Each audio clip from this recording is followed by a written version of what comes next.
네, 지금 G30 코드네임 530i인데요. 모든 차에 M 스포츠 패키지가 들어가 있다고 되어 있는데, 일단 하나 밑밥 깔고 갈게요. 우리 다 비당 여러분 아시죠? M 스포츠 패키지 하면은 이렇게 디자인도 예쁘게 바뀌고, 핸들이나 실내도 뭐 이렇게 나무 같은 거 갖다 치우고, 그 카본 느낌이나 알루미늄 느낌 그런 걸로 이렇게 해주고, 휠도 좀 바뀌고, 타이어도 앞뒤 좀 비대칭으로 들어가고, 이렇게 해서 되게 스포츠성을 강조하는 게 M 스포츠 패키지잖아요. 근데 이번에 의외로 BM 이거 좀 욕을 먹어야 되는 건가? 잘 모르겠는데 530i M 스포츠 패키지인데 서스펜션이 M 서스가 안 들어갔어요. 노말 서스예요. 지금 이 차가 노말 서스가 들어가 있는 M 스포츠 패키지입니다. 사실 지금까지 BMW는 겉에만 M 룩인 차와 외형만, 실제로 M 서스까지 들어가 있는 차를 용어를 통해서 명확하게 구분을 했었거든요. 이전에 F10을 예로 들면 M 에어로다이나믹이라는 표현을 썼죠. 그리고 M 스포츠 패키지가 있습니다. 제가 알기로는 520D에 있던 M 에어로다이나믹 이런 거, 528i에 있던 M 에어로다이나믹은 M의 느낌만 준 거고요. 휠이나 뭐 핸들 또는 실내 디자인, 범퍼 이런 걸 통해서 M 느낌만 줬고요. M 서스는 안 들어가 있는 걸로 알고 있습니다.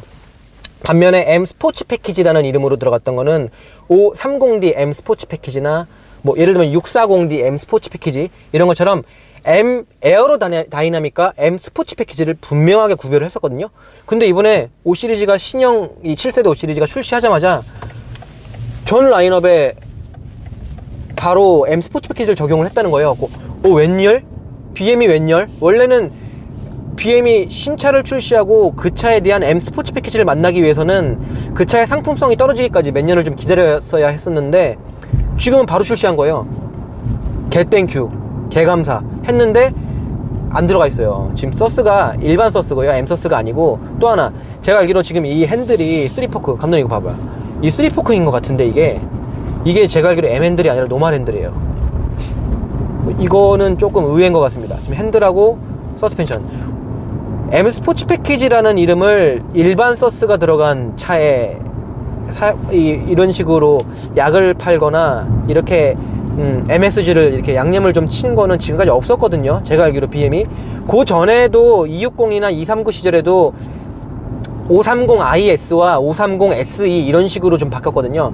SE는 룩만 스포츠 에디션 느낌이었고, 실제로 스포츠 버전은 530IS에서 530i 스포츠 이런 식으로 서스펜션이 M 서스가 들어간 것과 아닌 것을 명확하게 좀 이름을 통해서 구분을 지었었는데, 이번에는 분명히 이 차가 M 스포츠 패키지라는 이름을 사용하고 있음에도 불구하고 M 서스가 안 들어가 있다는 거는 여러분께서 아셔야 됩니다. 나 530i 살려고 기다렸는데 바로 출시했네? 신형이 출시한과 동시에 M 스포츠 패키지가 들어갔구나, 나 이거 사야겠다 하시고 사시면 지금 이 차에는 M 서스가 안 들어가 있다는 거. 그리고 지금 뭐 가변된 펀 아니고 일반 유압식 종바리 서스가 들어가 있는데, 엔진 설명하려고 이렇게 제가 말을 시작했는데 일단 밑밥을 하나 일단 밑밥을 하나 좀 깔아드렸고요. 일단 엔진을 좀 설명드리면, 원래는 F10에서는 528i로 팔렸죠. 다운 사이징이 되면서 원래는 최초의 F10 출시 당시에는 직렬 6기통 3000cc를 사용하다가 260에서 쓰던 그 엔진을 그대로 물려받아서 사용을 하다가 중간에 바뀌었습니다. F10에서 528i가 6기통 3000cc 자연흡기가 아니라 4기통 2000cc 자연흡기로, 지금 추세죠. 다 똑같습니다. 뭐 마력도 거의 다 비슷하고요. 뭐 IS 200T에 들어가는 2.0 터보나 소나타에 들어가는 2.0 터보나 뭐 많죠. 지금 아우디 A4에 들어가는 2.0 터보, 뭐 254마력 그 정도 되는데, 이것도 254마력 정도 되는 엔진이 들어간 지금 530i. 528i에서 530i가 어떻게 엔진이 달라졌냐면요. 528i 때는 엔진은 똑같이 2000cc 4기통 직분사 터보 방식인데, 28i 때랑 지금 30i랑 저는 사실 맨 처음에 이름만 바뀐 줄 알았어요. 왜냐면 사실 여러분, 이 30i 이 신형 엔진이 코드네임은 B48인데요. 이 B48 신형 엔진이 이 5 시리즈를 통해서 처음 데뷔한 건 아니고요. 지금 F303 시리즈 아시죠? F303 시리즈에 들어가는 328i, 그 328i가 지금 국내 매장에선 328i로 팔고 있잖아요. 지금 미주 버전 같은 경우, 독일이나 유럽은 모르겠는데 미주 버전은 제가 알기로 이미 330i로 이름을 다 개명을 했습니다. 개명이 아니라 신형 B48 엔진이 들어간 거죠. 기존의 엔진의 코드네임은 제가 알기로 N20인가요? N 숫자 20, N20 엔진인가? 그런 코드네임을 갖고 있다가 지금 이 4기통 2000cc 터보 엔진은 30i로, 28i에서 30i로 바뀌면서 엔진 코드네임이 B48로 바뀌었습니다. 그러면 많은 사람들이 마력만 7마력 오르고 토크는 똑같고 이거 뭐 세팅만 달리한 거 아니냐, 소프트웨어적인 ECU 매핑 같은 거, ECU 튜닝만 조금 살짝 한 거 아니냐고 생각하실지 모르겠는데, 지금 이 B48 엔진을 운전을 해보니까 정말 많이 달라졌습니다. 저 깜짝 놀랐어요. 저도 맨 처음에 이 차를 지금 제가 갑자기 받았다고 말씀드렸잖아요. 이 차를 갑자기 딱 받고 운전을 하는데, 저는 28i에서 30i로 개명 작업만 거치면서, 원래 28i가 30i로 35i 6기통 직력 6기통 발음이 꼬이네. 직렬 6기통 3000cc 트윈 터보의 35i 엔진이 40i로 이렇게 개명 작업을 좀 거쳤거든요, 엔진 라인업이. 그러면서 이 데이터를 봤더니, 숫자만 봤더니 그냥 마력은 7마력 오르고 토크는 그대로. 그래서 당연히 이 B48 신형 엔진이 약간 튜닝만 거친 거라고 생각을 했거든요. 근데 그게 아니었습니다. 제가 지금 타보니까 깜짝 놀랐어요. 좀 많이 바뀌었습니다, 차가. 엔진이 질문 있는데, 네. 마력이 7마력 올랐다고 했잖아요. 네네. 7마력이 뭐 큰 차이가 안 나지 않나요? 체감으로는 보통 꼭 그런 건 아닌데요. 제가 알기로 통상적으로 이 느낌이 나려면 보통 한 15마력 정도는 차이가 나야 조금 차이가 느껴진다라고들 합니다. 근데 지금 저는 528i 좀 타봤었는데, 528i랑 이 차랑 탔을 때 느낌이, 가속력이 다르냐 라고 여쭤보신다면은 거기에 대한 답변은 좀 어려울 것 같아요. 왜냐면은 F10하고 지금 이 차 자체가 이 운행하는 이 느낌 자체가 너무 많이 달라서 가속력에 대한, 미미한 가속력에 대한 차이까지 잘 느껴지진 않고요. 근데 이 BM 애들이 대단한 게 있어. 근데 BM 애들은 이 7마력 차이 가지고 일반적으로 탔을 때는 안 느껴지지만 롤링 레이스나 이런 드래그 레이스를 하잖아요. 그러면 항상 신형이 더 빨라. 그리고 신형 엔진으로 튜닝을 하면 마력이 똑같다고 할지라도 엔진이 좀 개선된 게 나오잖아요. 그럼 항상 빨라. 대단해. BM은 항상 빨라요, 신형이. 근데 지금 계속 제가 엔진 설명을 드리고 있는데, 이 큰 틀만 밖에서 수치만 보면은 정말 안 바뀐 줄 아실 거예요. 지금 제가 별로 믿업지 못하는 여러 매체들을 통해서 이 차의 엔진을 어떻게 설명해 주는지 봤는데, 아무도 이 차에 대한 엔진을 설명 안 해줬더라고. 왜냐면 똑같은지 아시나봐, 엔진이. 아니면 뭐 신형으로 바뀌었다, 느낌이 굉장히 세련돼졌다 이러고 넘어가시더라고요. 세련돼진 게 뭐예요, 엔진이? 촌스러운 건 뭐고? 나 잘 모르겠는데, 이 B48이라는 이 엔진은요, 지금 저희가 평소에 알고 있던 BMW의 기술들은 다 들어가 있어요. 뭐 새로운 기술이 들어가거나 들어가 있던 기술이 빠지거나 이러진 않았고요. 대표적으로 BMW의 엔진, 가솔린 엔진이라고 할 수 있는, 엔진이라고 하면 말할 수 있는 더블 바노스 들어가 있고요. 밸브트로닉 다 들어가 있습니다. 밸브트로닉 하고 들어보셨어요? 더블 바노스? 잘 안 들어보셨죠? 이게 BM바들은 조금 아는 건데, 바노스는 들어봤을 수도 있겠다. 내 옆에서 하도 내가 차 얘기를 많이 해갖고 듣기 싫어하는데, 그 더블 바노스는 굳이 따지면 VVT죠. 베리어블 밸브 타이밍. 이 엔진 실린더, 컨버스천 챔버가 이렇게 실린더가 있으면요, 거기에 흡기 밸브가 있고 배기 밸브가 있거든요. 그게 이렇게 칙칙칙칙 열고 닫히면서, 열렸을 때 흡기 공기가 들어오고, 그 다음에 뻥 터뜨린 다음에 배기가 나갈 때 또 배기 밸브가 열리면 그쪽으로 배기 가스가 나가는데, 이 흡기하고 밸브를 눌러주는 게 이 캠샤프트에 있는 캠이 이 흡기 배기 밸브를 눌러주면서 이렇게 막 칙칙칙칙칙 해갖고 공기 들어오고 터지고 배기 나가고, 이런 사행정 사이클 잘 알고 계시는 그런 건데요. 바노스 같은 경우는 이 흡기 쪽 캠샤프트랑 배기 쪽 캠샤프트가 있으면 거기에 이렇게 달려서 이렇게 조금씩 돌아가요, 각도가. 마치 현대에 있는 그 VVT처럼 이렇게 돌아가서 이 흡기하고 배기가 터지는 타이밍을 좀 바꿉니다. 예를 들면 조금 더 먼저 터지게 한다거나 조금 더 늦게 터지게 한다거나, 이렇게 좀 조절을 해서 완전 연소를 통한 출력 향상이나 배기가스 저감 이런 걸 꾀하는 기술이고요. 그리고 이게 더블 바너스, 방금 말씀드린 더블 바너스 이꼴 VVT라고 보셔도 돼요. 뭐 밸브 타이밍을 조절하는 거. 그리고 밸브트로닉이라고 하는 전매 특허한 이 BMW 가솔린에 들어간 밸브트로닉 기술은 좀 특이합니다. 밸브트로닉은 기본적으로 VVL이라고 봐도 이꼴 됩니다. 아까 전에 더블 바너스는 VVT였는데 이건 VVL이라고 해서 베리어블 밸브 리프트가 뭐냐면 이 아까 전에는 더블 바너스는 타이밍이라고 해서 이 흡기 밸브와 배기 밸브가 열리는 시간 타이밍만 건드렸잖아요. 이거는 VVT라고 해서 이게 눌리는 깊이를 더 바꾸는 게 밸브트로닉입니다. 밸브트로닉은 그 혼다의 VTEC과 똑같아요. 혼다의 VTEC 엔진, VTEC 사운드 터진다고 하잖아요. 고RPM에서는 이게 더 빨리빨리 움직여야 되기 때문에 이렇게만 해서 안 되거든요. 그래서 더 많은 공기와 더 많은 배기가스를 배출시키기 위해서는 원활하게 하기 위해서는 이 밸브트로닉이라는 기술이 도와줘서 이 밸브를 더 깊이 눌러요. 그러니까 예를 들면은 이거 어떻게 표현해야 되지? 이렇게 있으면 밸브가 이렇게 되다가 밸브가 이제 그 좀 더 깊이 누르면 더 열리는 게 더 많아요. 그러니까 방문을 연다고 생각해. 방문을 조금 열었다 조금 닫았다를 반복하는 거예요. 그리고 그 사이로 흡기 공기가 들어와서 뻥 터지고 또 이 배기 문짝이 두 개 있는 거죠. 배기 문짝이 또 칙칙칙칙칙 해갖고 열렸다 닫혔다를 반복하는 사이에 그 배기가스가 나가는 거고 한데 이 방문을 더 많이 여는 거예요. 그게 바로 밸브 리프팅이라고 해서 VVL 베리어블 밸브 리프팅이라고 하는데 가끔 앞에 C가 붙죠. 현대차에 있는 거 K5나 소나타에 있는 거 붙였다 뒤에 CVVL 그거는 앞에 C는 컨티뉴어스 그래서 지속적으로 베리어블 밸브 가변 밸브 리프팅이냐 타이밍이냐 CVVT CVVL 조금 아셨죠? 이거 많은 사람들이 관심은 가지고 계신데 조금 헷갈려서 제가 설명을 좀 드렸습니다. C 더블 바너스는 VVT 타이밍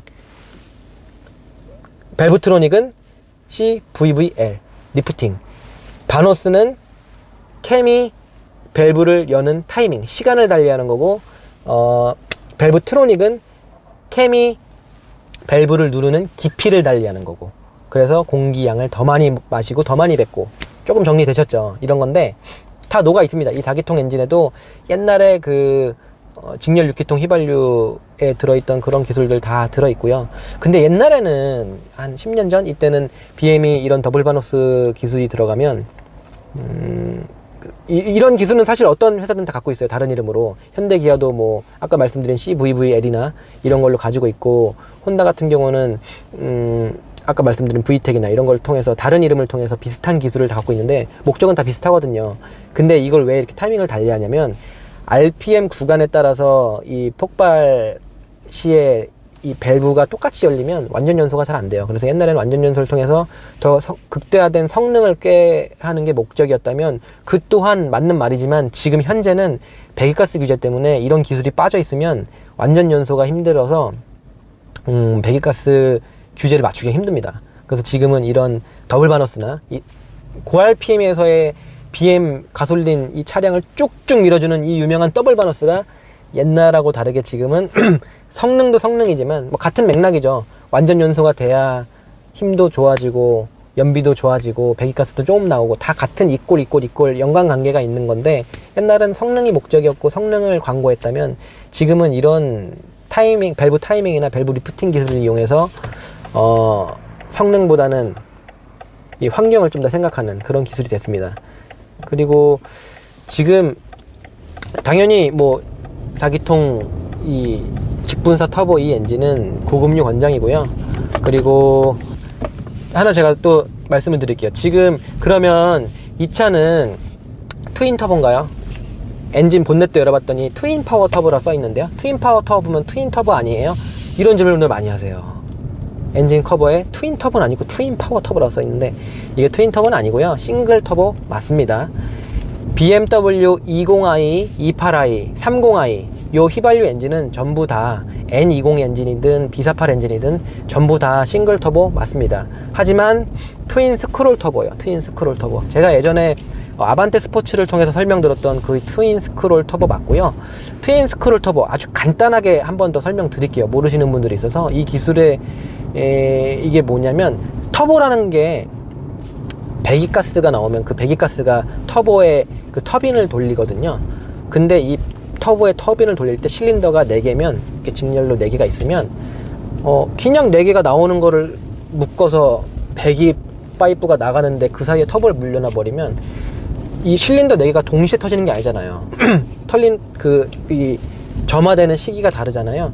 그래서 점화되는 시기가 맞는 실린더끼리 묶어서 이 터빈을 돌릴 수 있게 해준 게 바로 트윈 스크롤 터보 기능인데요. 터보렉을 없애는 게 가장 큰 목적이고요. 이 터보렉을 없애기 위한 이 트윈 스크롤 기능이 들어감으로 인해서 출력도 조금 더 올라가고요. 그래서 배기가 이렇게 4개가 나오면 1번, 4번 실린더가 묶이나, 그리고 2번, 3번 실린더가 묶이나 그래요. 2번, 3번, 2, 3번 가운데 2개, 1, 2, 3, 4번 있으면 1, 4번 하나, 2, 3번 하나. 근데 결국에는 이게 해서 하나로 묶이는데요, 배기가. 이 안에를 보면 반으로 나눠져 있어요. 반으로 나눠서 나머지 이쪽 절반은 1, 4번 실린더에서 나온 게 가고요. 오른쪽 절반은 2, 3번 실린더에서 나온 게 가고요. 그렇게 되면은 타이밍이 좀 더 한 번에 이렇게 만나게 돼요. 한 번에. 그래서 이 터빈을 돌릴 때 배기가 훅 돌리잖아요. 배기 압이. 그걸 돌릴 때 조금 더 효율적으로, 조금 더 동시에 이렇게 확 돌릴 수 있는, 그게 바로 트윈 스크롤 터보고요. 지금 이 차는 당연히 트윈 스크롤 터보가 적용이 되어 있습니다. 그게 바로 트윈 파워 터보지, 혹시라도 이게 트윈 터보인가 라고 생각하시면 안 됩니다. 트윈 터보는 이 직렬 4기통 2000cc에는 잘은 사용하지 않고요. 기존의 35i 엔진, 지금은 개명을 해서 40i 엔진에는 직렬 6기통 3000cc 트윈 터보 엔진이 들어갑니다.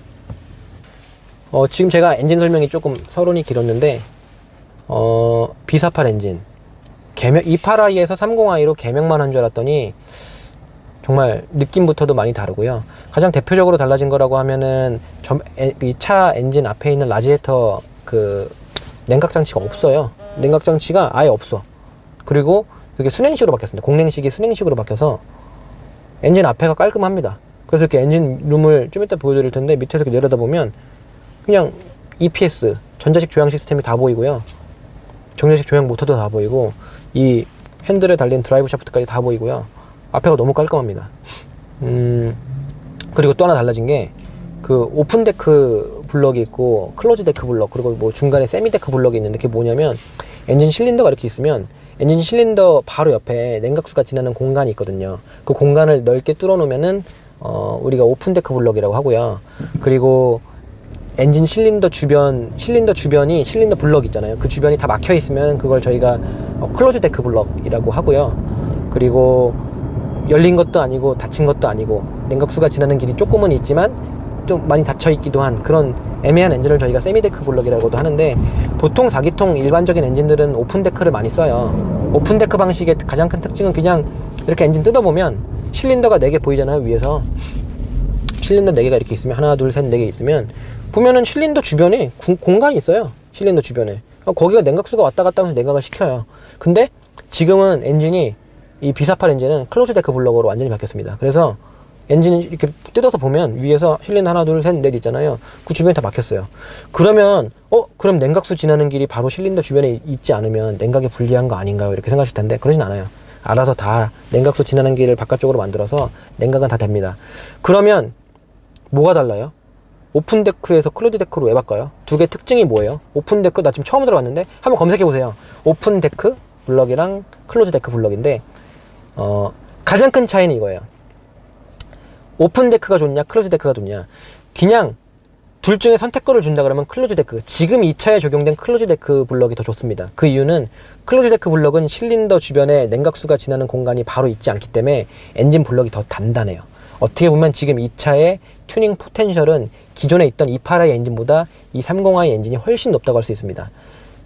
똑같은 조건을 준다면 뭐가 됐건 클로즈 데크 블럭이 나아요. 왜냐면은 냉각은 알아서 다 돼요. 냉각이 안 되진 않아요. 그 사이로 냉각수가 안 지나간다고 냉각이 안 되진 않고요. 그냥 바깥쪽으로 냉각을 해도 냉각은 다 되는데, 냉각수 길 만들어주면은 다 되는데, 클로즈 데크 블럭을 씀으로써 지금 이 엔진은 엔진 실린더와 실린더 사이, 그리고 엔진 실린더와 엔진 블럭 그 사이 두께가 훨씬 더 두꺼워졌다는 거. 그래서 지금 훨씬 포텐셜이 높은 엔진이 된 거고요. 뭐 많이 바뀌었대요. 지금 제가 살짝 찾아보니까 이 차 같은 경우는 이 데크 블럭, 그러니까 블럭의 형식뿐만 아니라 뭐 캠 샤프트나 뭐 여러 가지 뭐 밸런스도 많이 바꾸고 타이밍도 많이 바꾸고 그래서 가장 더 효율화되게끔 튜닝을 했다고 합니다. 이 차의 가장 큰, 이 엔진의 가장 큰 특징은 딱 타자마자 조용해요. 너무 조용해. 엔진이 너무 차단시켰어요. 진짜 소리를 차단하려고 MVH에 신경 쓴 티가 나요. 원래 직분사 터보는 휘발유 엔진이라고 할지라도 약간의 디젤처럼 이 고압으로 분사하기 때문에 갤갤거리는 느낌이 있는데 이 차는 그런 게 전혀 없어요. 그냥 감독님 조용하죠, 차. 많이. 너무 조용해. 근데 이 문제가 뭐냐. 조용해서 좋겠네요 하는데 열에 8, 9분 좋아하실 텐데 이 B당이나 BM 바 분들은 별로 안 좋아하실 거예요. 왜냐면 제가 밟았거든요. RPM을 6,000, 7,000까지 쓰는데도 조용해. 이 엔진 사운드의 유입을 다 막아버렸습니다. 그거는 좀 아쉽고요. 근데 이거를 나 같은 사람이나 아쉽다고 하는 거지 전반적으로 봤을 때는 사실 이 세팅이 맞는 거죠. 많은 분들이 좋아하실 것 같습니다. 그래서 이 엔진 사운드는 이 엔진은 이 판매량에 일조를 할 것 같아요. 제가 봤을 때 BM 바 분들이 이렇다고 안 살 건 아니니까 그런 건 되게 좋은 것 같고요. 엔진 사운드가 이 조용하다. 근데 4기통인데 그러면 이 6000rpm에서 과연 터질 것 같은 이 4기통 사운드가 나느냐? 아니요. 별로 안 나요. 마치 약간 조심스럽긴 한데 약간 6기통 느낌이 날 정도로 엔진 고회전 질감이 부드럽습니다. 보통 4기통은 6000rpm 넘겨서 막 조지면 엔진 약간 터질라 그러고 막 빽빽 하잖아요. 엥 도는 그 느낌이 그렇게 좋진 않은데 썩 좋지 않은 그런 사운드와 질감을 주는데 지금 이 B48 엔진은 감독님 지금 봐봐. 너무 조용하지? 약간 현대차 타는 것처럼 부드럽게 타면 너무 조용하고 이 현대차는 반면에 4기통 엔진이 고RPM을 돌리면 되게 시끄럽고 그렇잖아요. 근데 이 차는 부드러워. 고RPM에서도 부드러움이 유지됩니다. 그리고 뭐 당연한 얘기고 다들 아시겠지만 휘발유 터보기 때문에 저RPM에서도 고토크가 나오거든요. 35kg에 달하는 토크가 1400rpm부터 4500rpm까지 유지가 되기 때문에 편안하게 운전하는데 너무 좋아요. 그냥 고토크가 빵빵 터져주니까 굳이 고RPM을 돌리지 않아도 이 추월 가속이나 이런 거 너무너무 편하고요. 엔진은 제가 봤을 때 제가 원래 뭐 별점 매기고 이런 거 안 하는데 이거 별 5개에 2.0 터보 치고는 이 정도면은 4개 반? 반개는 뭐냐면 열에 한두 명 있는 나 같은 사람은 그래도 스포츠 모드 났을 땐 조금 사운드를 유입시켰으면 어땠을까 하는 그런 아쉬움? 근데 아까 확실히 촬영 전에 좀 밟아봤잖아요. 예. 소리가 좀 작다 보니까 시속이 몇인지 잘 분간이 별 안 돼요? 그치, 가속력을 느끼는데 사운드가 굉장히 중요한 역할을 하는데 조용히 하길래 차가 좀 조용하다 보니까 조금 그런 건 있어요. 예. 그런 거는 이걸 근데 무작정 요즘 시대가 바뀌었잖아요. 그쵸. 시대가 바뀌는데 계속 옛날에 239 시절에 스파르타 어디 갔냐 이러면은 또 그거는 좀 안 맞기 때문에 요즘 시대에 왜냐면 얘도 장사해서 돈 벌어야지. 옛날 239 스타일로만 팔면은 망하죠. 요즘 그 흐름에 발맞춰서 세팅을 한 거기 때문에 엔진은 약간 좀 얌전하다. 사운드가 좀 얌전하고 근데 이 출력 뽑아내는 거랑 이런 거는 정말 활발하고 되게 좋아요. 저 개인적인 느낌 하나 더 말을 하면은 엔진 소리가 되게 조용하잖아요. 그게 지금 이 차 디자인 이런 거 있잖아요. 약간 고급?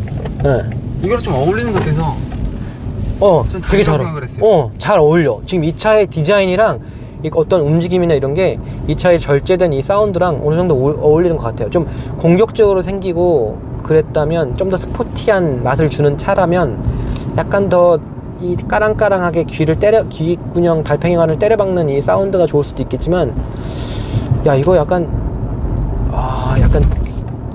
30대 중후반 최고의 약간 신사가, 젊은 신사가 이렇게 좀 얌전히 타는, 그러니까 이거를 뭐라고 표현했냐면 BMW에서 비즈니스 애슬레틱 이렇게 표현했어요. 근데 그 표현이 잘 어울리는 것 같아요. 이거 카피라이트 쓴 사람 보너스 좀 줘야 될 것 같아요. 비즈니스, 약간 품격도 있으면서 비행기의 비즈니스 클래스 느낌도 나면서 약간 뭐 그런 느낌. 비즈니스 양복 입고 야근하다가 멋있게 뭐 셔츠를 걷어 붙이고 그런 느낌. 그리고 지하철장에 와서 이 차를 시동 거는 그런 느낌. 좀 딱 복장이다 그런 느낌. 그러네. 나 지금 퇴근하고 받았으니까. 물론 나는 뭐 그렇게 뭐 그런 느낌은 안 나지만, 비즈니스 느낌은 안 나고 이코노미 느낌이지만, 박봉에 시달리는 이코노미 샐러리맨이지만 그 비즈니스에, 근데 애슬레틱, 약간 활동적인, 이 운동선수가 달리는 듯한, 그러니까 약간 이런 차. 평소에 출근할 때는, 이게 잘 봐, 감독님. 출근할 때는 샐러리맨이야. 비즈니스 탁 하면서 뭐 이 아이드라이브로 통화하면서 이 스케줄 잡고, 회의 스케줄 잡으면서 이러고 가. 비즈니스야. 근데 퇴근길에 나 야마 돈 거야. 막 빡쳤어. 이렇게 해서 부장한테 개 털렸어. 그때 이제 딱 털리면서 막 이 음악이 나오면서 이 패드를 쓰면서 왱 하는 약간 이 애슬레틱. 잘 어울리네요, 진짜. 그런 거에. 예. 이게 난 이런 차가 너무 좋은 게 뭐냐면, 얌전히 달리고자 할 때 평소에는 얌전함을 유지하다가 가끔 밟고 싶을 때 밟으면 거기에 응해주는 거가 너무 좋은 것 같아요. 현대기아 같은 경우는 이런 게 좀 많이 부족하거든요. 편안함은 정말 되게 좋고, 가족들도 되게 좋아할 거고, 공간이 넓으니까 옵션도 좋고, 가격 요즘에 비싸지고 있지만 뭐 이런 차에 비해서 훨씬 싸니까. 현대기아의 편안함이나 이런 공간 활용성은 너무 좋긴 하지만, 이런 달리고 싶어 할 때, 그러니까 제네시스를 예로 들게. 제네시스가 대표적인 것 같아요. 경쟁차기도 하고, 제네시스 380이나 3.3 터보 같은 거 밟고 싶어서 밟으면 직발은 쭉쭉 나가주는데 재미가 좀 없거든요. 그런 면에서 좀 애슬레틱, 다이나믹, 스포츠, 이런 면에서 아쉬움이 많았는데, 지금 이 차는 그거를 정확하게 겸비하고 있기 때문에 되게 그런 건 좋은 것 같습니다. 엔진은 뭘 더 설명해야 되지? 엔진 설명 너무 길었잖아. 엔진 설명이 정말 두서없이 너무 길었는데, 엔진 설명만 이거 한 30분이 넘어간 것 같네. 엔진에 이렇게 칭찬적이 별로 없었던 것 같은데. 엔진? 그 전 때 A7 죄송합니다. 3.0 디젤도 좋게 줬잖아요.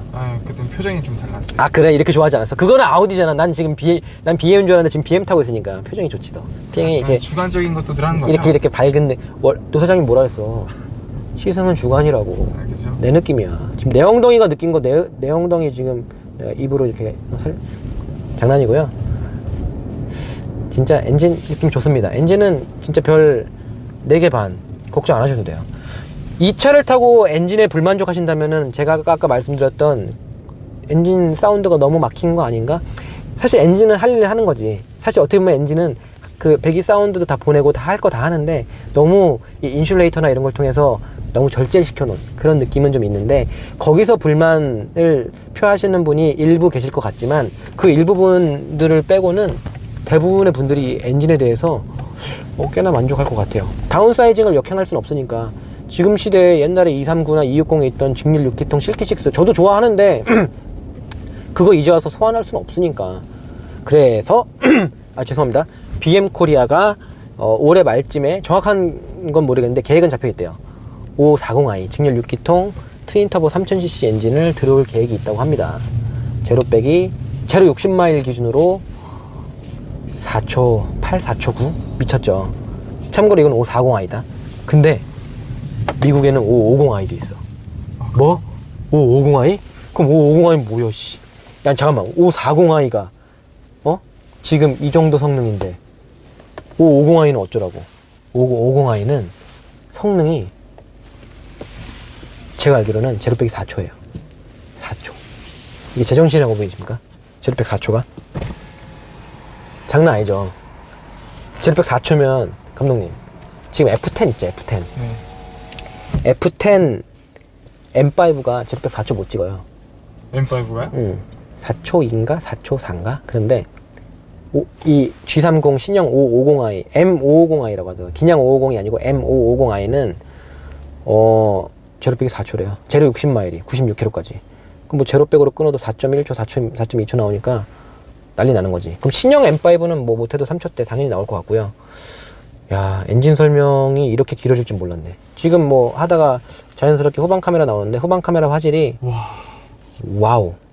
근데 이거보다 더 좋은 거 있다. 지금 경쟁보다 E클래스. E클래스? 네, 더 좋아. 근데 저는 후방 카메라 많잖아요. 네, 이렇게 좋은 거 처음 봤지. 너무 좋은데?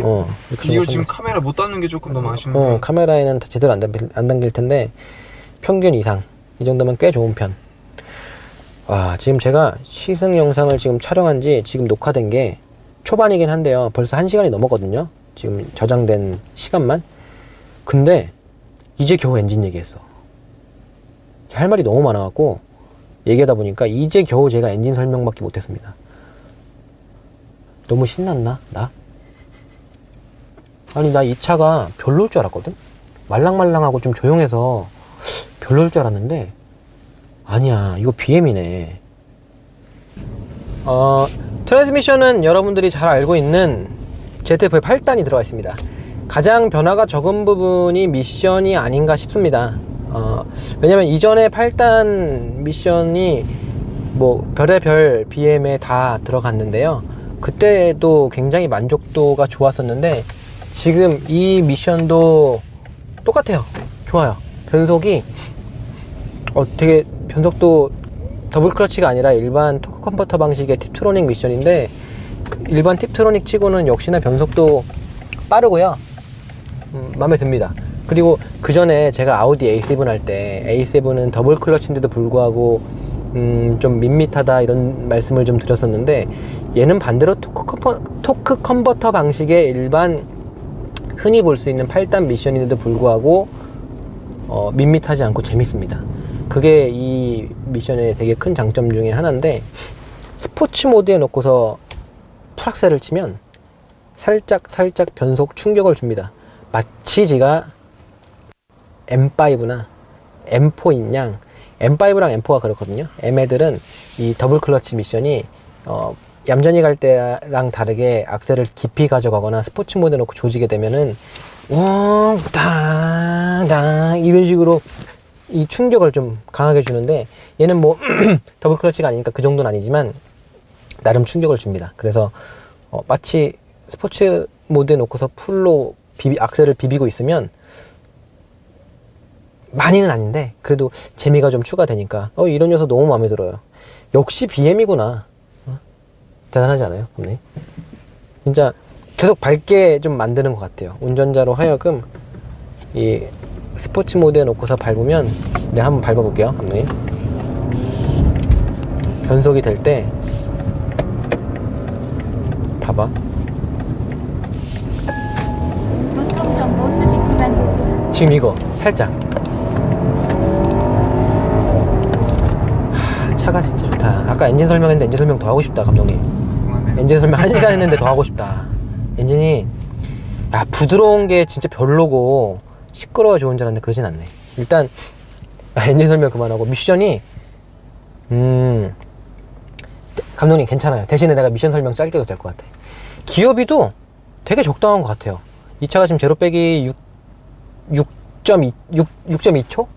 네, 6.2초야. 그렇게나 돼요? 네, 빠르지. 엑스드라이브 들어가면은 6초인가 끊어요, 이 차가. 근데 엑스드라이브 들어가면? 4륜이니까 개굴 점프 하잖아. 훨씬 빨라. 근데 미션이 이거 뭐 설명해야 되지? 기어봉 한번 찍어줄래요, 감독님? 기어봉이 7 시리즈에서 보던 좀 더 크고 멋있는 기어봉. 평소에 보던 거랑 비슷한데요. 좀 더 멋있게 발랐던 거. 이런 거. 자기네들의 그 아이덴티티를 유지하면서도 7 시리즈에 들어갔던 그 멋진, 더 손에 감기는 듯한 이런 거 좋고요. 패들 시프트 여기 들어가 있는데, 패들은 뭐 아우디처럼 여기 불이 들어오진 않지만 되게 적당한 크기의 고급스러움감 주고 있고요. 저는 개인적으로 좀 더 컸으면 좋겠는데. 그치. 근데 그게 이제 M&D에 들어갈 거야. 한번 밟아볼까? 제가 패들 쓰면서 하고 있는데 지금 충격 주는 거 어때요, 진짜 감독님? 잘 봐. 봤어 지금? 응. 탁 오지? 확실하게 오잖아. 어설프게 오는 게 아니라. 지금 또 왔잖아, 그지? 이거야. BM이거든. 미션이 아주 마음에 듭니다. 아주 좋아요. 제가 지금 악셀을 깊이 비비고 있는데요. 어때요, 감독님 지금? 전혀 위압감이 별로 없어요. 지금 220이에요. 230. 안 쉬고 올라가네. 브레이크 밟아볼게요. 어우, 지금 땡겨지는 거 봤어? 좀 많이 땡겨졌는데. 잠깐만, 근데 이 지금 제가 한 Y 영역에서 200이 넘는 데서 풀브레이킹을 밟았거든요. 안정감이 안 흐트러져. BM 맞네. 지금 내가 200에서 풀브레이킹 불안해? 1도 안 불안하지. 근데 제동거리는 그렇게 짧지 않았어요. 지금 이게 투피스톤인가? 모노블럭 파란색 M자 그려진 멋있는 브레이크 들어가 있는데, 뭐야, 왜 음악이 왜 나와? 지금 뭔지 아세요? 지금 음악 들리죠, 여러분? 이게 뭐냐면 제스처 컨트롤이 먹혔어. 이거 볼륨 크게, 작게. 내가 볼륨을 다 죽여놨는데 지금 설명하다가 손짓에 얘가 지금 볼륨을 높였어. 이거 아까 말하고 싶었는데. 예. 저희 이제 막 대표님이 이 버릇이 많잖아요. 이거? 예, 많지. 이거 엄청 많잖아. 하다가 그러니까 보고 있어요. 안 켜지지? 안 켜지지? 고 있다가 먹히네. 이게 손가락 여러 개 하면 안 되고 손가락 하나 하니까 잘 되는 것 같은데. 이 센서 어딘지 알아요? 제스처 센서? 뭐 여기 어딘가 있겠죠? 그치, 여기 있을 것 같잖아. 여기 있다. 여기 있어요, 위에. 이 룸램프가 있는 쪽에 제스처 센서가 있더라고요. 스크린 골프장 있네요. 위에 있는 센서. 그러네. 근데 지금 미션이 아까 충격 주는 거 너무 좋잖아. 나는 계속 얘기만 할래. 1시간 내내 얘기하고 싶어, 진짜. 저는 하나 말할 수 있는 게 보통 이 정도 아까 봤을 때 240까지 찍었거든요. 35? 235 찍었는데 그 정도에서 이제 브레이킹 밟다 하면은 제가 이거 카메라에 손을 대요. 흔들리지 말라고. 그치, 흔들리지 잡고 근데 약간 쫄아. 약간 쫄으면서 근데 또 뭐 편하게 그냥 형 하지마, 형 너무 형 막 이러는데 가만히 있어. 브레이크 밟고 나서도 가만히 있어. 심지어 이거 카메라 지금 핸디 들고 있는 것도 응. 한 손으로 그냥 대충 걸치고 밟나 보다 이러고 있었어요. 이게 별로 안 나. 야, 2000cc 터보에 254마력 252마력 죄송해요. 252마력 치고는 와, 2000cc 터보를 무색하게 할 만큼 후발이 확실합니다. 200 넘어서도 2000cc라는 것을 잊게 만들 만큼 쭉쭉 밀어주네, 정말. 저 사실 2000cc 터보를 그렇게까지 좋아하진 않는데 다운사이징에 대처하는 BM의 자세 굉장히 올바릅니다. 와, 미션이 만족도를 주는데 엔진 밀어주는 힘도 거기서 궁합이 잘 봐. 지금도 봐봐라. 그래서 한번 좀 보여주시겠어요? 지금 D야. 스포츠 모드인데 풀악셀.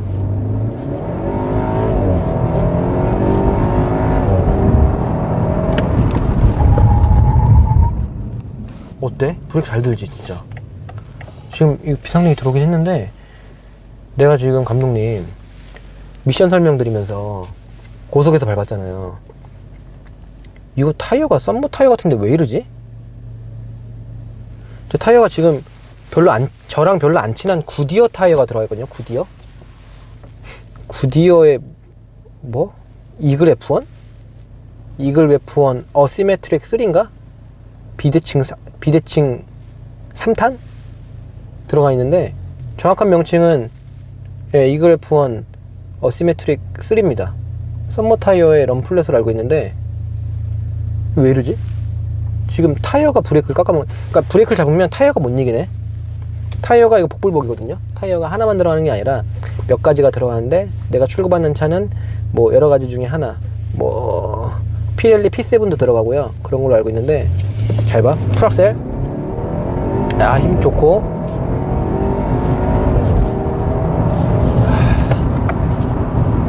좋네. 그리고 미션의 또 하나 특징.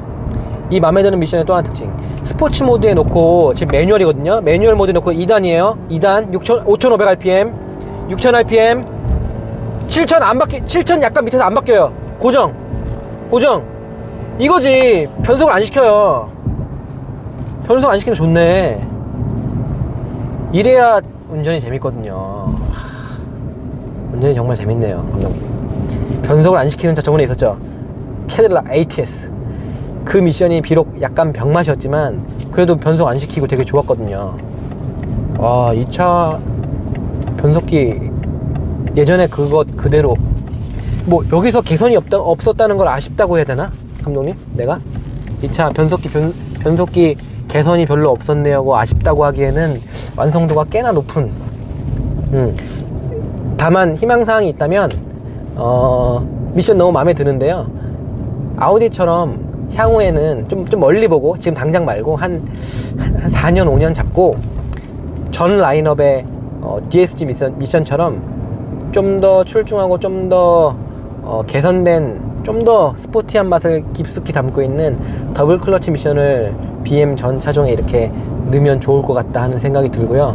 네, 지금 이 G30에서의 가장 큰 특징은 전 라인업에다가 지금 반자율주행 장치를 기본으로 달아준다고 합니다. 지금 이 차에도 반자율주행 장치가 달려 있는데요. 예전에는 뭐 저번에 시승했던 K7 같은 거는 어댑티브 크루즈 컨트롤이라고 해서 크루즈 컨트롤 치고는 굉장히 똑똑한, 앞에 레이더가 달려 있어서 앞차가 가면 가고 쓰면 쓰는, 앞차의 간격을 조절하면서 악셀과 브레이킹을 하는 능력이 있었는데요. 지금 이 차는 거의 반자율주행이라고 하는 이유가 차선 가운데를 지키기 위해서 핸들까지 자동으로 돌아가요. 물론 30초인가 20초인가 그 이상 뛰면은 경고음이 울려서 주기적으로 만져줘야 되긴 하는데 갖고 놓고 다니는 건 아니고 그냥 얹고만 다니는 정도도 할 수가 있고, 때도 완만한 코너는 자기가 핸들을 돌려요. 진짜 세상 좋아졌죠. 근데 이게 좀 똑똑한 엄마야. 허허허. 근데 이 정도면 감독님 그래 똑똑한 거예요. 이 정도면 믿지는 말자. 마음의 준비 항상 하지. 항상 이렇게 준비는 하고서 하는데 자율주행 장치가 되게 그러니까 진짜 반자율주행을 내가 한번 테스트 삼아서 다 놔봐야지 이게 아니라 어댑티브 크루즈 컨트롤 정도로 생각을 하고 운전하면은 굉장히 운전자의 피로도를 덜어줌과 동시에 운전자가 피로해서 얼까거나 졸거나 할 때 안전도를 극대화시켜주는 그런 장점이 있는 거죠, 지금 이 반자율주행 장치는. 그래서 앞에 레이더를 통해서 앞차와의 간격뿐만 아니라 제조사에서는 그 앞에 두 대 선행한 차까지도 다 체크를 해서 그리고 좌우 뒤에 있는 차 다 체크해서 이 차가 거기에 맞게끔 운전을 한다고 해요. 내가 지금 뭐 자율주행 계속 운전하고 있는데 시내에서 70도로에서 제가 지금 70을 맞춰놨어요. 악셀 브레이크 아무것도 안 밟고 볼게. 지금 아무것도 안 밟고 지금 운행을 하는 중인데 빨간불을 인식을 하나? 빨간불은 못할 것 같은데 갑자기 차선이 갈린다. 안에 들어왔어 얘가. 안 쓰네. 쓰는 건 당연히 신호 내가 신호까지 하면은 이건 테슬라지. 신호까지 하면 테슬라고. 지금 가다가 갑자기 차선이 넓어지는 바람에 차가 그 차선 좌측이나 우측 둘 중에 하나를 결정해야 되는 상황이었는데 이 차가 알아서 차선이 차 가운데로 가려 그러니까 오른쪽으로 빠지면서 차선을 잡네요. 지금 차선 인식하는 게 파란불이다. 가볼까? 제가 악셀을 밟아서 다시 자율주행 모드를 활성화 시켰고요. 70km까지 자동. 제가 악셀 안 밟아요. 차가 가속을 하고 있습니다 지금. 감독님 지금 이거 차가 하고 있는 거야 가속을. 왼쪽 쏠린다. 왼쪽. 엄마 바뀌었다. 70km. 또 자꾸 쏠리는데? 왼쪽으로 좀 쏠리네. 왼쪽으로 쏠리는 경향이 있습니다. 주의하세요. 그러니까 이거를 우리는 지금 테스트기 때문에 얼마나 똑똑할까 테스트 해보려고 이렇게 운전하는 거지. 이렇게 하는 게 아니라 이렇게 하는 거야. 악셀 안 밟고. 감독님 저 악셀 안 밟아. 이게 장거리라고 생각해. 장거리라고. 이런 느낌으로. 그러니까 그냥 어댑티브 크루즈 컨트롤이 굉장히 진화한 형태라고 생각하시는 게 좋을 것 같고요. 안전도에 큰 도움이 될 것 같습니다. 뭐 장거리 많이 뛰시는 분들 같은 경우도 그렇고. 근데 감독님 이게 좋은 얘 핸들을 또 지가 막 잡네. 이 BM이 신형 5 시리즈 G30을 출시하면서 전 라인업에 이 자율주행 장치 기본으로 넣었거든요. 그러니까 경쟁업체 E클래스 벤츠가 E400이라는 고사양 모델에만 자율주행 장치가 들어가다가 지금은 E300까지 확대를 했대요. 이런 선의의 경쟁 보기 좋습니다. 우리나라엔 잘 없는 건데, 그죠? 우리나라는 모 기업이 국민 호구로 알고 뭐 에어백이나 핸들링이나 C MDPS, R NDPS를 이런 차별하다가 하니까 외국에서 온 르노나 삼성도 아니 현대기아도 자국민 우습게 보는데 외국 기업이 어떻게 보겠어요? 더 우습게 보지. 아무튼 이런 지금 핸들을 자꾸 자기가 돌리네. 나한테 자꾸 쏠린다. 오른쪽 차 없죠? 오른쪽 차선 지금 넘어가려고 그러거든요? 들어오네. 봤죠 지금? 얘가 들어왔어.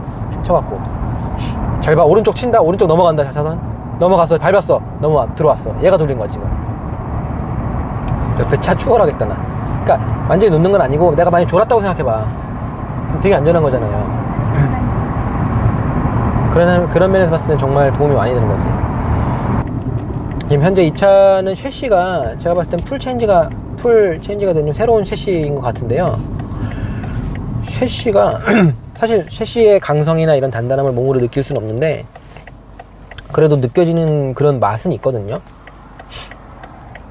분명한 건 이 차를 탈 때랑 소나타나 아반떼 탈 때랑 이 차체의 강성이 달라요. 느낌이 확실히. 근데 지금 이 차가 주는 이 강성의 맛은 충분히 독일차답다고 할 수 있을 정도로 이 차에 아까 롤 테스트하거나 이럴 때 차가 되게 민첩했잖아요. 잘 따라오고. 이게 내 생각에는 셰시가 한몫한 것 같아. 셰시의 완성도가 이 차량의 다이나믹함에 도움을 준 것 같다는 그런 느낌이 들 정도로 이 셰시의 완성도가 좀 뛰어난 것 같네요. 제가 아까 언뜻 핸드폰으로 살짝 찾아봤을 때는 위키피디아에서 이 차가 G11인가? 그 지금 팔리고 있는 7 시리즈 있잖아요, 신형. 그거랑 같은 플랫폼을 공유한다 그러는데 제가 봤을 땐 아닌 것 같아요. 그 정보 잘못된 것 같은데. 제가 지금 정확한 건 아닌데 지금 7 시리즈는 카본 코어라고 해서 그 카본이 섞여 있는 그런 형태인데, 반면에 지금 이 차는 전반적으로 알루미늄을 상당히 많이 사용했고요. 그리고 고장력 강판, 초고장력 강판 비율도 상당히 높다고 합니다. 특징이 알루미늄 사용 비율이 되게 높아요. 그래서 아마 자석 붙여보면은 본네트랑 문짝, 트렁크 아마 거의 다 자석 안 붙을 거예요. 이 필러, 이 테두리만 조금 붙고 거의 다 알루미늄을 사용할 정도로. 그래서 이 차가 그 국내 기사에서는 체중을 뭐 최대 120kg, 평균 100kg 내외를 감량했다고 해요. 근데 웃긴 게 이 차 인증받을 때 보니까, 실제로 공차 중량을 보니까 연비 인증받을 때 몸무게가 늘었어요. 이게 옵션 때문에 그런 것 같긴 한데, 그 말은 뭐냐면 똑같은 조건으로 놨을 때는 기존 차체보다 가벼워진 건 맞지만 실제로 뭐 옵션 들어가고 그냥 실제로 그냥 저울에 올려봤더니 F10이랑 비교해서 약 70에서 80kg씩 무거워졌어요. 520D도 비슷하고요. 이 528i, 전세대 528i랑 비교 모델인 이 530i도 비교하면은 7, 80kg가 무거워졌어요. 그리고 또 한 가지, 연비가 눈에 띄게 하락했어요. 이 뭐야? 물론 신연비, 강화된 연비 기준에 의해서 그렇다는 말들은 있지만, 그건 그거고, 이거 뭐 전에 약하게 했던 연비 기준에 이 환경부를 욕해야 되는 건지 모르겠지만, 하나 확실한 거는 숫자 바뀌었잖아요. 떨어졌잖아요. 그건 좀 아쉬워요. BM은 항상 효율성 면에서 독일 3사 중에 거의 최고였거든요. 효율성이. 근데 이건 상상할 수 없는 결과였어. 이거 중량이 몇이에요? 이거? 이 중량을 말씀 안 드렸구나. 이거 얼마더라? 1700 초반. 700까지. 네, 1700쯤 될 거예요. 그 520D 베스트셀링 모델인 520D의 연비가 복합 연비 기준으로 14kg고요. 질 수 없는, 말도 안 돼. 벤츠 E클래스 신형 220 CDI 있죠, 디젤 엔진 9단 미션 들어간 거. 지금 팔리고 있는 그 모델 공인 연비가 15.1이에요. 아니 어떻게 BM이 E클래스보다 연비가 떨어질 수가 있지? 지금 이 528i 대비해서 이 530i도 연비가 떨어졌어요. 공인 연비가. 무게는 올라가고 연비 떨어졌어.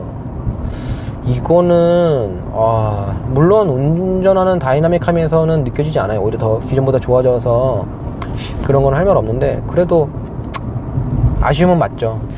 그러니까 이게 나쁜 차만 타거나 약간 밋밋한 차만 타면 고만고만한데, 어쩌다 이런 BM같이 완성도나 운전 재미를 추구하는 브랜드 차를 딱 타보면 명확하게 그 차이가 정말 명확하게 느껴집니다. BM 따봉, 나 BM바 인증. 그거 안 궁금해요, 감독님? 그럼 캐딜락 ATS랑 내 되게 직진했잖아. 이거랑 비교하면 어떨까? 물론 BM. 근데 내 시승기에서는 ATS였지만 그건 CTS랑 비교해야지. 이건 5시리즈니까 CTS랑 이거랑 비교하면 어떨 것 같아요? CTS는 타봤어요? CTS? 타보긴 했지. ATS를 더 많이 타봤지. 시승도 해봤고. CTS가 좀 크잖아요. 이게 높던데 또? CTS하고 비교를 하면 이 전세대 528i하고 CTS하고 하면 저는 CTS에 손을 들어줬거든요. 운동 성능에 있어서.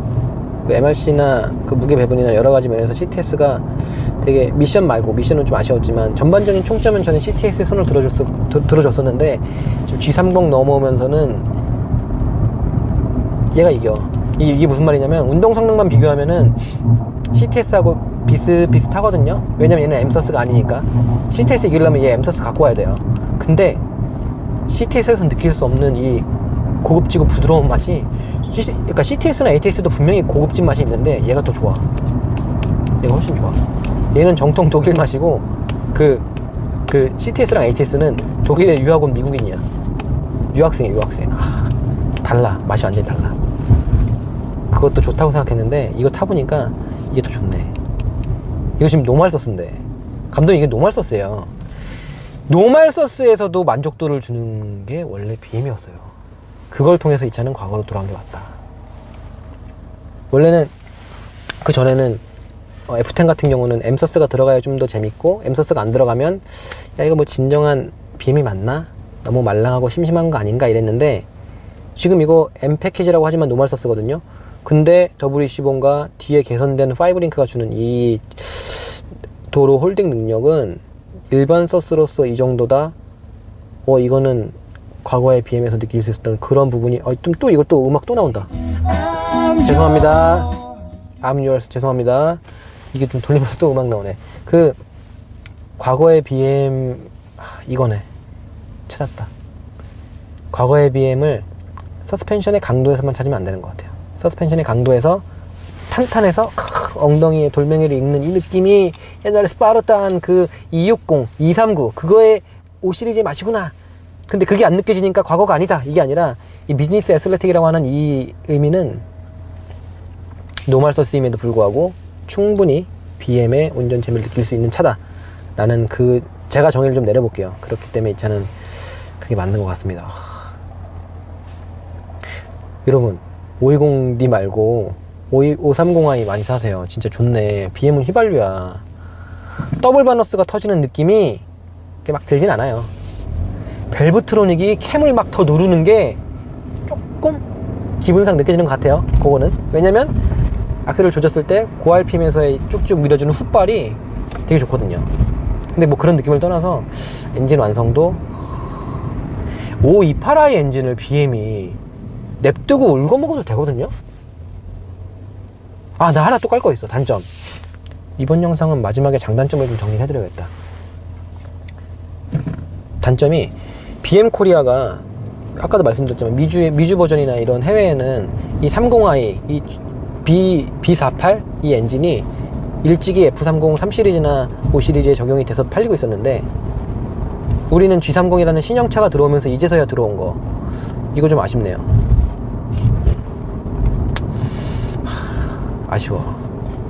국내도 좀 미리미리 늦었으면. 지금은 이 B48 엔진을 만나볼 수 있는 국내 차종은요, 이 5시리즈 말고는 320i에 적용이 됐나? 아직 안 된 것 같은데 320i도 같은 엔진 쓰거든요.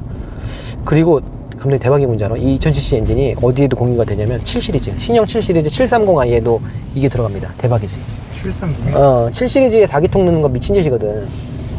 한 대 맞아야 돼. 그거는 누가 다운 사이징해서 뭐 연비 아껴달래? 배기가스는 법이니까 어쩔 수 없지만 누가 그렇게 해달래? 근데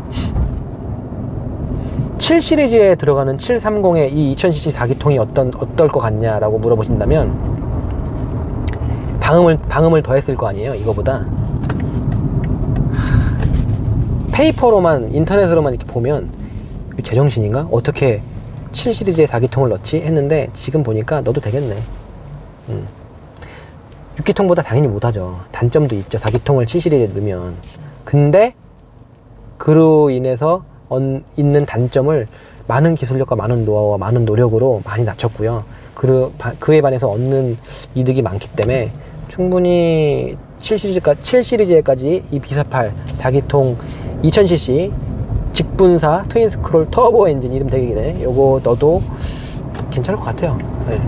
괜찮네. 엔진이 괜찮으니까 7시리즈까지 넣어도 커버가 되고, 요게 들어간 Z4 한번 타면 진짜 재밌겠다. Z4 되게 좋아하거든요.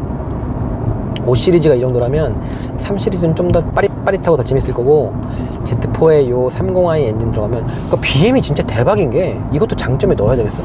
BM이 대박인 게, 감독님, 28i 엔진이 멀쩡히 잘 나가고 멀쩡히 빨랐어. 효율도 좋았어요. 근데 그거를 개선만 한 게 아니라 다 뜯어 고친 거야. 왜 뜯어 고쳐 멀쩡히 있는 거를. 내가 뜯어 고친 이유를 이제 알겠네. 근데 안 해도 됐거든? 안 하고 그냥 팔아도 돼. 이거 이름만 개명해서 엔진 소프트웨어 튜닝 조금 해갖고, 응?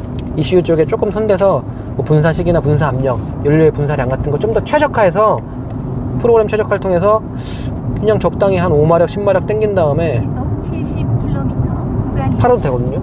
근데 이거를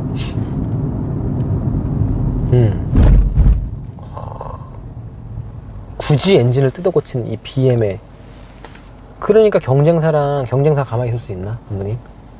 이 8i 엔진을 타겟으로 경쟁사들이 2300, 벤츠 2300도 245마력인가 250마력인가 그 정도 마력이랑 이런 거 모든 걸 다 맞춰서 경쟁으로 잡았는데, 갑자기 얘네가 상상도 못한 거지. 멀쩡히 있는 28i 엔진 4기통 터보 얼마 안 됐거든요, 이거 엔진. 제가 모르겠습니다. 무슨 문제가 있어서 트러블이 있거나 리콜이 걸려서 그런 건지 모르겠지만, 멀쩡히 잘 있는 엔진, 겉보기엔 티도 안 나게, 알고 보니까 다 뜯어 고쳐놓고. 근데 옛날에 실키6 6기통이 좀 자연흡기에 그게 좀 그립긴 한데, 근데 실키6의 단점이요, 엔진이 좀 돌아야 출력이 나오기 때문에 좀 고회전 엔진이거든요. 그 직렬 6기통 휘발유 엔진이 옛날에 3000cc 한 230마력 나왔나? 하고 고회전 질감은 좋은데 저속에서 가다스다 하면 힘을 못 받아. 차가 좀 힘이 좀 부족한 그런 게 좀 아쉬웠고요. 반면에 이 차는 2000cc 터보임에도 불구하고 토크가 1400부터 35kg이 넘는 게 빵빵 터져주니까, 또 그것도 엔진 너무 잘 만든 게, 감독님, 최대 토크가 1400부터 4500까지 유지가 돼. 1400부터 4500까지 거의 조지고 다니는 사람들 아니면은 일반 영역에서는 다 최대 토크 쓰면서 다니는 거니까 추월 가속 너무 부드럽고 속도를 줄여주십시오. 훅발 대박이네. 차는 진짜 밤새도록 얘기하고 싶다, 감독님. 진짜 차가 예상했던 것보다 너무 좋아서.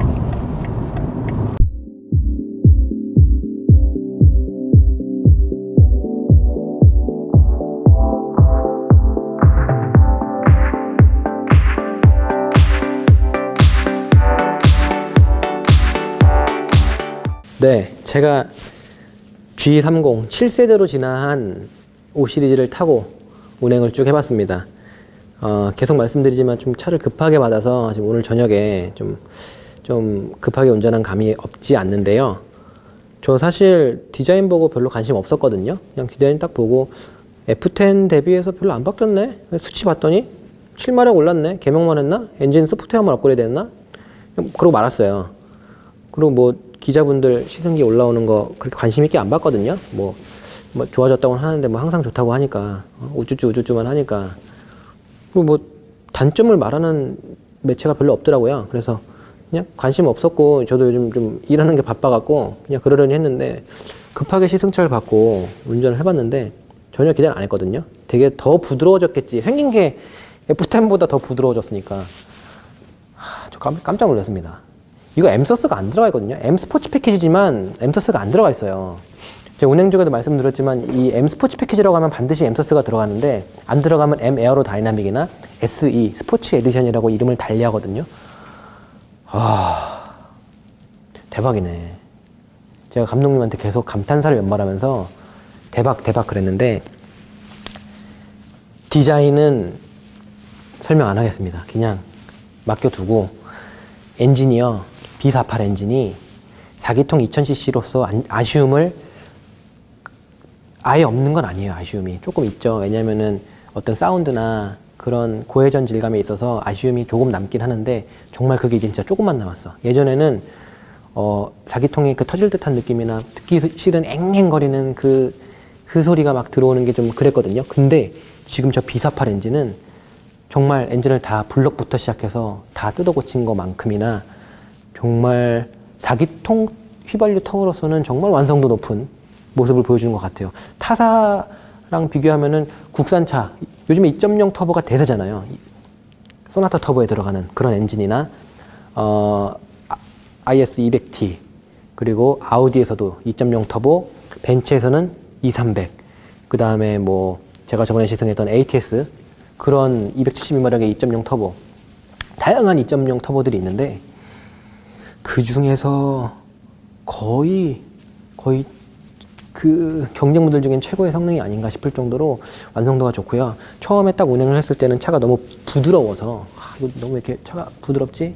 재미가 없는 거 아닌가? 엔진 소리가 너무 안 들리네 했는데 그거는 저 같은 약간 일부의 사람만 불만으로 느낄 것 같고요. 엔진의 완성도가 워낙에 높고 특히나 220이 넘어서의 훗발도 그 훗발이 좀 죽긴 하지만 끝까지 계속 밀어주는 게 정말 이 차는 훗발 좋은 차 맞아요. 2.0 터보면은 100일량이 깡패라 그래서 200이 넘어가면은 성능이 좀 많이 처지는 그런 단점이 있는데 터보차들은 역시 BM은 BM이야. 예전에 320D도 그렇고 530D나 이 디젤 엔진들은 원래 훗발이 약하거든요. 200 넘어가면 고RPM을 못 쓰니까. 근데 BM 애들이 디젤 엔진도 훗발이 되게 좋았어요. 가솔린 오죽하겠습니까? 직분사 트윈 스크롤 터보가 장착되고 고RPM에서의 완전 연소를 위해 뭐 더블 버너스랑 벨보트로닉 기술을 그대로 지니고 있는, 제가 운전하면서 설명을 드렸는지 모르겠지만 벨보트로닉 같은 경우는 스로틀 바디가 아예 없거든요. 그게 특징인데 이 차는 스로틀 바디가 없어요. 이 동그라미에 스로틀 바디 이렇게 있어서 쇠가 열리고 닫히고 해서 악셀 밟으면 공기 흡입시키는 그게 아예 없고, 실린더 위에 있는 흡기 밸브가 아예 그 역할을 대신하는 게 이 벨보트로닉의 특징인데, 뭐 많은 BM의 노하우를 녹여놓은 이 B48 엔진, 528i가 멀쩡하게 살아있는, 그러니까 28i 엔진이 멀쩡하게 살아있는데도 N20이었나요? 그 N 시리즈 20 엔진을 갖다 치우고 블럭부터 재설계한 B48 엔진. 이후에 어찌됐건 완성도 정말. 그 뒤에 물려있는 ZF 8단 미션은 여전히 좋은 모습을 보여주는데 기어비는 조금씩 짧아진 듯한 느낌?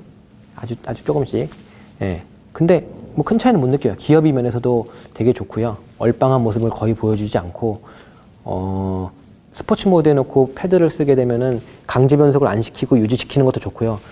2.0 터보 엔진인데도 불구하고 6,500이 아니라 6,800까지도 쓸 수 있는 RPM, 고RPM까지 더 쓸 수 있는 그런 포텐셜 너무 좋고요. 말씀드렸던 것처럼 엔진이 클로스 데크 방식이기 때문에 튜닝 하시는 분들 더 큰 포텐셜로 좋아하실 것 같아요. 미션 밀어주는 거 감독님하고 계속 감탄을 하면서 탔는데, 스포츠 모드 놓고 악셀을 비비면 강제 충격. 이런 게 이제 BM을 좀 차별화하는 그런 요소가 아닌가 싶습니다. 이런 작은 부분들 하나하나가 모여서 BM을 차별화하는 것 같고요. 서스펜션은 전륜의 WC1 후륜의 5링크인데 전륜은 기존과 되게 유사한 형태인데 후륜이 바뀌었다고 말씀드렸잖아요. 기존에 H암이었지만 지금 5링크를 통해서 공간에는 약간의 손해를 보겠지만 그 뒷바퀴의 움직임의 자유도를 더 극대화시키면서 승차감을 더 개선했다고 했는데, 뒷좌석의 승차감도 그런 이유 때문인지 더 좋고요. 차를 잡아 돌렸을 때도 뒤 후륜이 이 도로를 홀딩하는 능력이 5링크라면은 뭐 벤츠나 이런 데서도 많이 쓰는 건데 멀티링크의 한 방식인데요. 이거를 참 BM은 BM이야. 여기서 이 차가 정통 BM, 과거의 BM으로 회귀했냐라는 질문에 대해서는 저는 일부 그렇다고 말씀드릴 수 있을 것 같아요. 그렇게 말씀드리는 이유는 아까도 말씀드렸다시피 일반 서스, M서스가 아님에도 충분한 운전 재미를 느낄 수 있는 차가 맞습니다. 엔진 사운드가 비록 덜 유입된다고, 핸들이 기존보다 조금 더 부드러워졌다고 해서 BM의 아이덴티티를 버린 게 아니라 오히려 더 찾아왔습니다. 그래서 비즈니스 애슬레틱이라는 그 슬로건과 정말 잘 부합하는 것 같고요. 너무 칭찬만 하는 것 같네. 아까 운전하면서도 계속 웃으면서 탔는데, 이게 엠팩이었으면은 감독님 저 노예 계약 했을 것 같아. 아시죠? 저 박봉의 셀러리맨 돈도 없고 맨날 그런 사람인데, 이거 진짜 사고 싶었을 것 같은 느낌이 들 정도로 완성도 면에서 정말 농익은, 그리고 이 럭셔리함도 버리지 않은 그런 거 너무 좋고요. 이 BM 5 시리즈는 BM의 중심 모델로서 BM이 가장 중요하게 생각하는 모델 중에 하나인데요. 3 시리즈 못지않게, 물론 3이 더 이거지만, 2번 5 장담컨대 이거 많은 사랑 받을 것 같습니다. 그 239는 모르겠지만 260의 그 당시에 그런 맛이 나름 살아있는 과거로 돌아간 듯한 느낌이 조금 납니다. 많이는 아니지만 좀 돌아간 느낌이 나서 너무 반갑고요. BM이 BM 색깔을 잘 찾은 것 같아서. 저도 F10 시절에는 BM이 M팩 안 들어있으면 더 이상 BM이 아니다 이런 얘기 많이 하고 다니는 잘 모르는 그런 일반인 중에 한 명이었는데, 이 정도면 M팩 없어도, M서스 없어도 충분히 BM이라고 할 수 있을 것 같아요. 네. 브레이크도 너무 마음에 들더라고. 이 정도면 서킷에서 타도 정말 재미를 느낄 수 있는 앞바차인 것 같아요. 서킷에서 타도. 5 시리즈의 일부 마일드한 부분들, 핸들링은 살짝 마일드하지만 날카로운 모습을 결국엔 보여줬고, 이런 요소에 녹아있는 어떤 부드러운 부분들 때문에 결국에 판매량이 올라갈 것 같긴 한데, 진정으로 차를 좀 잘 아시는 분들은 이 차 타보면 마일드함 속에 숨어있는 그 진정한 BMW 맛을 찾아낼 수 있을 거라고 생각합니다. 저는 이 차를 타면서 그 속에 있는 그 진정한 BM의 DNA를 찾아내면서 들었던 생각이, 일부 차에 대한 경험이 그렇게 많지 않으신 분들은 이 차를 타보고 너무 부드러운 거 아닌가라고 생각하실 수도 있을 것 같아요. 그러면서 제가 딱 생각한 게, 제 친구 중에 그 이어폰을 되게 좋아하는 친구들이 있거든요. 근데 제가 그 친구들 저는 이어폰을 잘 몰라요. 그냥 그 친구들 통해서 좋은 걸 들어봤는데 가격이 무려 60만원, 70만원쯤 하거든요. 그런 친구가 둘이나 있어요. 둘이 친한데 뺏어서 들어보면 모르겠어요. 저는 그렇게 좋은지. 근데 저는 제 귀에 가장 좋게 들리는 게 소니에서 나오는 한 20만원, 10얼마 되는 요 정도 라인업들 거 들어보면 되게 좋은 것 같거든요. 소리가. 근데 오히려 60만원, 70만원짜리 들으면 그렇게 좋은지 모르겠어요. 왜냐면 제가 귀가 그렇게 잘 모르니까. 차도 비슷한 것 같아요. 그 소니의 그런 적당한 10만원대 이어폰들은 진짜 야한 소리, 정말 좋은 듯한 소리, 정말 방방 뛰는 베이스 같은 걸 통해서 되게 좋은 티를 내는데, 반면에 그냥 그 정말 고가 이어폰들은 모든 음역을 소화할 수 있는 그런 특징을 갖고 있는 것 같거든요. 차도 비슷한 게, 차를 조금 아시는, 제가 많이 한다는 게 아니라 차를 조금만 아시는 분들은 차가 나 진짜 탄탄해, 나 여기 다 돌 수 있어 라고 막 탄탄함을 엉덩이에 전달해 주지 않으면 그냥 마일드한 차 아닌가, 평범한 차 아닌가 라고 쉽게 간과하실 수도 있는데, 이 5 시리즈는 마치 60만원, 70만원짜리 이어폰처럼 정말 소리를 들을 줄 아는 사람이 들으면 그 이어폰의 가치를 느낄 수 있듯이, 이 차도 정말 차를 아시는 분들은 조금만 잡아 돌려보면 한 30분 정도만 시간 주면, 야, 이 차가 그냥 마일드함이 다가 아니라 그 속에 정말 숨어 있구나. 자꾸 말씀드리는 비즈니스 애슬레틱이 이 말이구나 라는 거를 무릎을 탁 치면서 아실 수 있을 거라고 생각합니다. 진짜 돌아왔네요, BMW. 제가 만족스럽다고 계속 말씀드리고 있는 이 BM5에서 첫인상 중에 가장 강력했던 것 중에 하나는 엔진 사운드가 너무 들어오지 않는다라는 거였거든요. 그래서 너무 엔진이 조용한 거 아닌가. 엔진 사운드, 귀에 때려박는 이 사운드도 가속감을 느끼는데 되게 중요한 요소 중에 하나인데, 그런 게 많이 죽어서 잘하면 이거 BM 바분들이 좀 아쉬워할 수도 있겠다 싶었는데, 그래도 위안 드릴 수 있는 거 한 가지는 이 530i 같은 경우 이 휘발유 모델 2000cc잖아요. 근데 안에서 들으면 그렇게 조용하던 사운드가 밖에서 들으면 장난 아니에요. 뭐 있어. 2000cc 4기통이라고 하기에는 정말 괜찮은 소리가 납니다. 이거 제가 지금 마이크에 담기는지 모르겠는데 한번 좀 들려 볼게요. 이게 지금 계속 차 안에서 제가 밟는 소리는 좀 들으셨을 텐데, 실제로 이게 어떤지 지금 제가 총평을 하고 있는 도중에, 죄송합니다. 소리가 좀